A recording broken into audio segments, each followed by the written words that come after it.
BMW Concept Z4. It is giving you a hint, a very close hint at what the production car will look like sometime next year.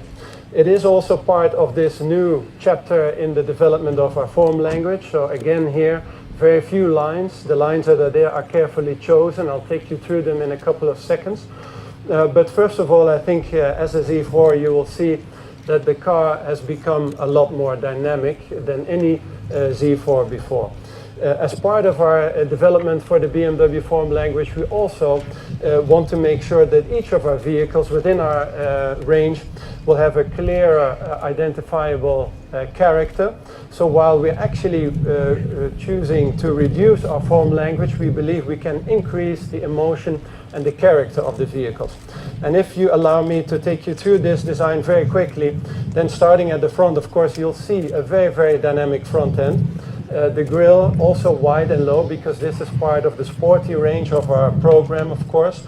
You see a new solution inside this grille, this mesh grille, which can also be traced back to our history. We've had kidney-shaped grilles for a long time, for let's say 100 years, but in various shapes and forms, and mesh grilles were part of our history as well. This is our new interpretation of that. Then the headlamps are completely new to the brand, I would say. So overall, we have a completely new facial expression.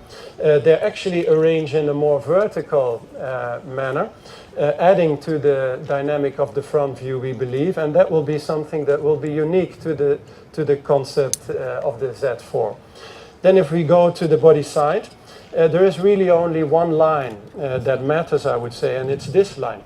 And it turns from being a bonnet shut line over here, we have a clamshell bonnet, into a rear fender line. And actually what happens around that line is a very complicated sculpture that looks easy at first. But when you walk around the car later on, you'll see that it's actually, in terms of surfacing and modeling, quite sophisticated. But what it is intended to do is it creates emotion, of course, through how the surfaces are handled.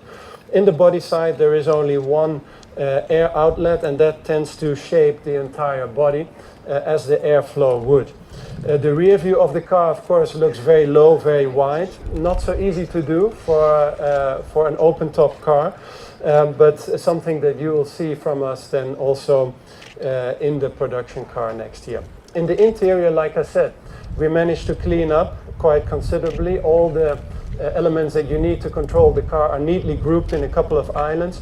The cockpit is really centered around the driver here, both in geometry and in color and material. We selected some very interesting color materials for this vehicle, and you can experience also some of the new user interface that you will have in production later on. So that we believe would be a good way to kick off what I believe is going to be a fantastic weekend here in Pebble Beach. I'm very much looking forward together with you to look at all these other fantastic and unique pieces of design and even drive some of them. So I believe this is going to be a fantastic weekend, and I'm really looking forward to hearing your reactions to our contribution to this celebration of style and car design and passion that is the Pebble Beach Concours d'Elegance. Thank you very much.